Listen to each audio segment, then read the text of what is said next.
बिस्मिल्लाहिर्रहमानिर्रहीम अस्सलाम वालेकुम। आज मैं स्टार्ट करूँगी आपके साथ इंट्रो ग्रुप 2 का। ग्रुप 2 में हमारे पास 8 रेडिकल आते हैं जिनको हम 2 ग्रुप्स में डिवाइड करते हैं। सबसे पहले हम डिस्कस करेंगे 2A। अब किस बेस पे ये 2A और 2B में डिवाइड करते हैं ये मैं अभी आपके साथ डिस्कस करूँगी इसी वीडियो में।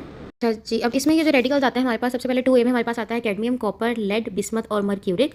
ये सारे हम डील करते हैं 2A में। और 2B में हमारे पास आते हैं स्टेनलेस, एंटीमनी और आर्सेनिक, और इनका ग्रुप रिएजेंट होता है dilute HCl plus H2S gas. H2S gas की जगह हम लोग यूज़ करते हैं सोडियम सल्फाइड का सोल्यूशन, बोतल में ही अवेलेबल होता है। ठीक है, अब जब आप ओरिजिनल सोल्यूशन के अंदर डालते हो डाइल्यूट HCl और H2S गैस, तो हमारे पास जो प्रेसिपिटेट्स बनते हैं इनका हम कलर देखते हैं। अब जैसा आपको पिक्चर पे विजिबल है, इसमें भी अगेन सबसे पहले आप ड्राई टेस्ट अप्लाई करोगे। ड्राई टेस्ट के बाद आप सॉल्ट का बना लेते हो ओरिजिनल सोल्यूशन, और ओरिजिनल सोल्यूशन के अंदर डालते हो ग्रुप रिएजेंट डाइल्यूट HCl और H2S। ठीक है, बोलूंगी मैं जगह जगह H2S, लेकिन असल में हम यूज़ करते हैं सोडियम सल्फाइड। अब सोडियम सल्फाइड आप जैसे ही डालते हो तो हमारे पास जो प्रेसिपिटेट्स बनते हैं उनका हम कलर देखते हैं और उसको डिसॉल्व करते हैं येलो अमोनियम सल्फाइड के अंदर। येलो अमोनियम सल्फाइड की सॉल्युबिलिटी के बेस पर हम जो है इनको डिवाइड करते हैं 2A और 2B के अंदर। अब हमारे पास इन केस ऑफ कैडमियम, अच्छा इसमें जो सारे सॉल्ट्स हैं ना 8 के 8 हमारे पास व्हाइट कलर के होते हैं सिवाय कॉपर के। कॉपर जो है ये ब्लू कलर का सॉल्ट होता है। फिर अगर हम फिल्टर एश टेस्ट और फ्लेम टेस्ट की बात करें तो कॉपर सिर्फ हमें फ्लेम टेस्ट देता है और स्टेनलेस हमें फिल्टर एश टेस्ट का रिजल्ट पॉजिटिव देता है, ब्लूइश ग्रीन कलर की उसकी ऐश बनती है। ठीक है, अब जैसे ही आप ओरिजिनल सोल्यूशन के अंदर डालते हो डाइल्यूट HCl और H2S, अगर आपके पास कैडमियम है, कैडमियम व्हाइट कलर का सॉल्ट होता है। ठीक है, ड्राई टेस्ट इसका कोई पॉजिटिव नहीं आता, तो आपके पास बन जाते हैं येलो कलर के प्रेसिपिटेट्स।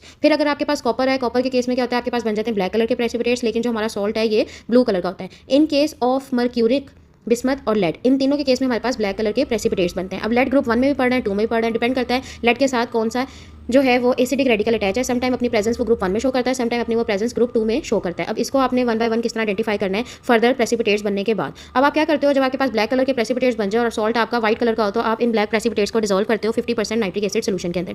50% नाइट्रिक एसिड सोल्यूशन के अंदर अगर आपके प्रेसिपिटेट्स डिसॉल्व हो जाए तो आपके पास या तो लेड है या बिस्मथ है, और मर्क्यूरिक जो है वो सेपरेट हो जाता है, जैसा कि आपको इस फ्लो शीट में नजर आ रहा है।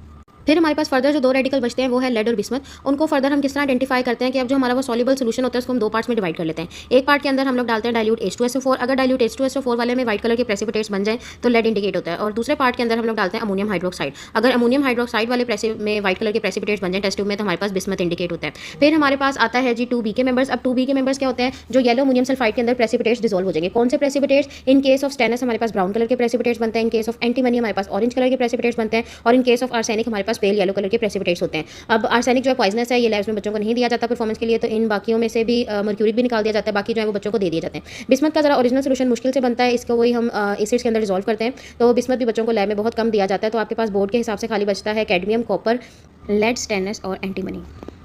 फिर आता है हमारे पास इन 8 रेडिकल्स का कंफर्मेटरी टेस्ट। तो इन 8 रेडिकल्स का कंफर्मेटरी टेस्ट आता है विद सोडियम हाइड्रोक्साइड, और सोडियम हाइड्रोक्साइड के साथ मोस्टली के जो है वो व्हाइट प्रेसिपिटेट्स ही बनते हैं। ये आप लोगों को लास्ट पे खुद देख के इसको याद करना पड़ेगा, लेकिन हाँ ये है कि आप एक याद रखोगे confirmatory test with sodium hydroxide. Thank you.